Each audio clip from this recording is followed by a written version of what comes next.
9 Muharram. Karbala का मैदान, एक खामोशी जो तेजी से किसी तूफान की तरफ बढ़ रही थी।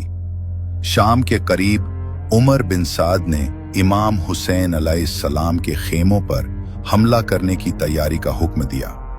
लश्कर यजीद के घोड़े खेमों के करीब आए, सफ़ें बांधी गईं और आवाजें बुलंद होने लगी। इमाम हुसैन अलैहिस्सलाम ने उमर बिन साद से एक रात की मोहलत मांगी।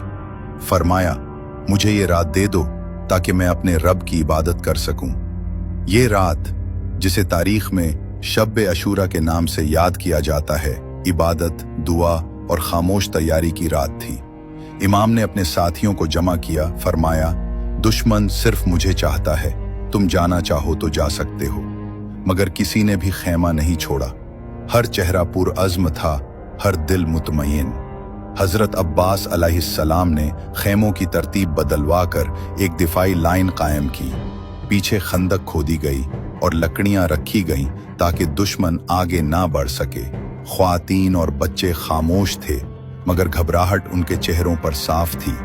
इमाम हुसैन अलैहिस्सलाम हर खेमे में गए, तसल्ली दी, दुआएं दी।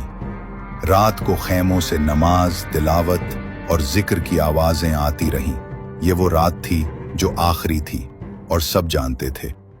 9 मुहर्रम की रात जब यजीदी लश्कर ने हमला करने की तैयारी शुरू की तो हुर बिन यजीद ने अपने दिल की बात अपने साथियों से बयान की। उसने कहा, मुझे अंदाजा नहीं था कि बात यहां तक पहुंचेगी। अगर मैं जानता कि इमाम हुसैन को इस हद तक सताया जाएगा तो मैं कभी उनके रास्ते में ना आता। उसी रात हुर अपने बेटे, गुलाम और चंद साथियों के साथ यजीदी लश्कर को छोड़कर इमाम हुसैन के खेमे की तरफ आया। वो इमाम के सामने आया, अपनी तलवार नीचे रखी और कहा, ए फर्जंदे रसूल, मैंने खता की है, क्या मेरी तौबा कबूल की जा सकती है?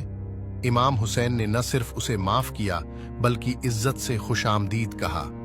10 मुहर्रम को हुर ने मैदान जंग में जाने की इजाजत मांगी। उसने बहादुरी से लड़ाई की और शहीद हो गया।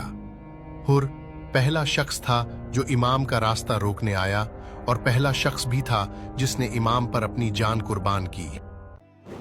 9 मुहर्रम का दिन करबला की जमीन पर आ चुका था। इमाम हुसैन के खेमे चारों तरफ से घेरे जा चुके थे। इसी दौरान शिमर एक अजीब सा पैगाम लेकर सामने आया। उसने आवाज दी लगाकर कहा, अब्बास, तुम्हें अमान है, अगर चाहो तो यजीद के लश्कर में आ जाओ, तुम्हें कुछ नहीं कहा जाएगा। अमान का मतलब था, तुम अगर इमाम हुसैन को छोड़ दो तो दुश्मन तुम्हें जंग से, मौत से, सबसे बचा लेगा। लेकिन हजरत अब्बास ने यह सुनकर वो तारीखी जुमला कहा, लानत हो तेरी अमान पर, अब्बास हुसैन से वफा के सिवा कुछ नहीं चाहता। ये सिर्फ अल्फाज नहीं थे, ये वफा की बुलंद तरीन मिसाल थी। यजीद का मंसूबा था कि इमाम हुसैन को अकेला कर लिया जाए, लेकिन हजरत अब्बास सलमदार जैसे वफादारों ने उस मंसूबे को खाक में मिला दिया। रात का अंधेरा गहरा हो रहा था, मगर खेमों में चिराग रोशन थे। इमाम हुसैन अपने साथियों को जमा करके फरमा रहे थे, अगर तुम में से कोई जाना चाहता है तो चला जाए, दुश्मन सिर्फ मेरे खून का प्यासा है। मगर करबला में कोई पीछे हटने वाला नहीं था। सब ने कहा, हमारा जीना और मरना आपके साथ है।